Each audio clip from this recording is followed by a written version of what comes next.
250 people live in the tiny town of Malta Bend, Missouri.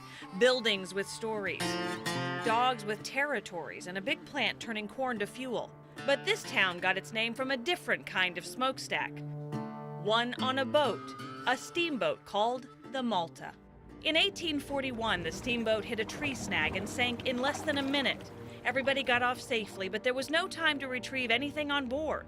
The town was named after the bend in the river where the Steamboat Malta sank, untouched until now. Well, those two old trees are.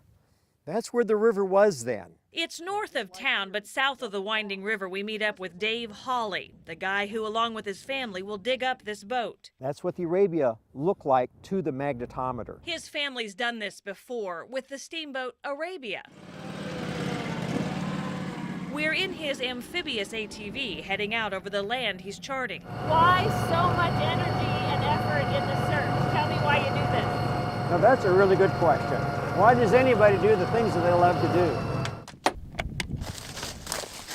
He's wearing a magnetometer, searching for a magnetic field which would indicate a buried boat. He's been charting for weeks, thousands of yards of wooded areas and muddy farm fields.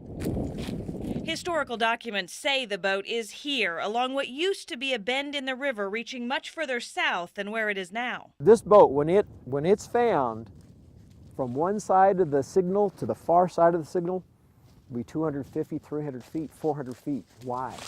And through that whole span, the numbers will increase. They'll get bigger and bigger and bigger. And finally, and see, after about the third time, you're saying, this is the boat. This is here somewhere. The Steamboat Malta is supposed to be stocked with all kinds of trade goods intended for the Indians in exchange for their furs. No one has ever seen what a fully stocked trade ship would be.